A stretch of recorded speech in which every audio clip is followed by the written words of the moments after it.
नमस्कार। 18वीं लोकसभा के चुनाव चल रहे हैं। पहले 5 चरणों के चुनाव हो चुके हैं और 2 चरणों के चुनाव अभी बाकी हैं।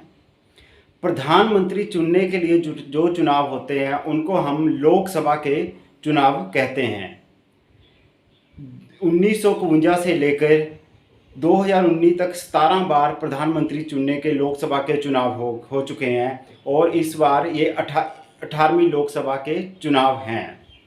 जिस तरह सत्ता पक्ष के लिए प्रधानमंत्री और देश का नेतृत्व प्रधानमंत्री करता है, उसी तरह विपक्ष का हेड कहें या नेतृत्व कहें, विपक्ष का नेता करता है, जिसे नेता विपक्ष कहते हैं, जिसको मान्यता 1969 में 1969 में मिली थी। पर उसके लिए भी नेता विपक्ष वही पार्टी बन सकती है जिस पार्टी की सीटें कम से कम 55 सीटें हों या 10% उसको वोट शेयर हो उसका। जिस तरह प्रधानमंत्री बनने के लिए 272 सीट चाहिए, उसी तरह नेता विपक्ष बनने के लिए किसी पार्टी को कम से कम 55 सीट चाहिए। पर जब से प्रधानमंत्री श्री नरेंद्र मोदी जी देश का नेतृत्व कर रहे हैं, तब से ना 2014 में और ना ही 2019 में अब तक नेता विपक्ष की वैकेंसी पूरी तरह खाली रही है।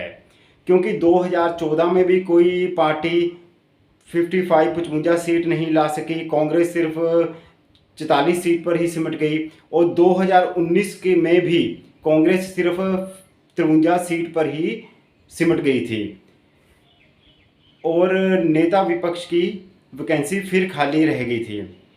ये करिश्मा या करामत करने वाले प्रधानमंत्री नरेंद्र मोदी देश के इकलौते प्रधानमंत्री नहीं हैं। नरेंद्र मोदी जी से भी पहले 1980 में श्रीमती इंदिरा गांधी जी ने भी ऐसा करके दिखाया था। उनकी लीडरशिप में भी कांग्रेस ने बहुत बहुमत हासिल करके किसी भी विपक्ष को इतनी सीटें नहीं मिली थी कि वो नेता विपक्ष बन सके। और उसके बाद श्री राजीव गांधी जी ने 1984 में भी ये कारनामा कर दिखाया था। मतलब ये 3 प्रधानमंत्री ही ऐसे हुए हैं जिनके कार्यकाल में नेता विपक्ष का कोई रहा नहीं। परंतु श्री नरेंद्र मोदी जी ऐसा करने वाले एकमात्र प्रधानमंत्री है जिन्होंने लगातार 2 बार अपने चुनाव में ऐसा दमदार प्रदर्शन किया कि किसी भी पार्टी को 55 सीट भी प्राप्त नहीं हुई।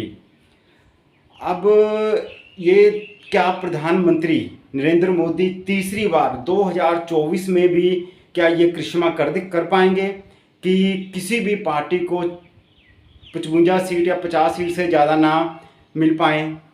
ये विपक्ष के लिए सबसे बड़ी चुनौती है, स्पेशली कांग्रेस के लिए। क्योंकि अभी जो मुझे लगता है, मेरा अनुमान है कि विपक्ष के लिए, चाहे वो कांग्रेस हो या कोई भी पार्टी हो, उनके लिए सबसे बड़ी चुनौती सरकार बनाना तो मुझे दूर की बात लग रहा है। यही लग रहा है कि वो अपना नेता विपक्ष बना सके। कोई भी पार्टी 55 सीटें या 55 से ज़्यादा सीटें लेकर प्रधानमंत्री मोदी को ये रिकॉर्ड बनाने से रोक सके कि कोई तीसरे कार्यकाल में भी उनके नेता विपक्ष ही नहीं रहा और वन साइडेड काम रहा, जो लोकतंत्र के लिए जरूरी भी है नेता विपक्ष होना।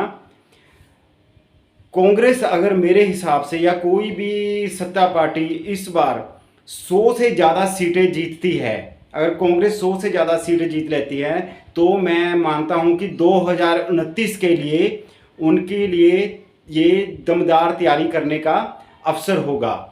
ये मेरा अनुमान है, शायद ये गलत भी हो सकता है। बाकी नतीजे तो 4 जून को आएंगे, तभी पता लगेगा। पर मेरे हिसाब से किसी भी पार्टी को इतना जोर लगाना चाहिए कि उसकी कम से कम 55 सीटें तो आएँ। जो 2 बार से नेता विपक्ष की वैकेंसी खाली है वो तो भर सके कम से कम। चलो देखते हैं 4 जून को क्या होगा। नमस्कार।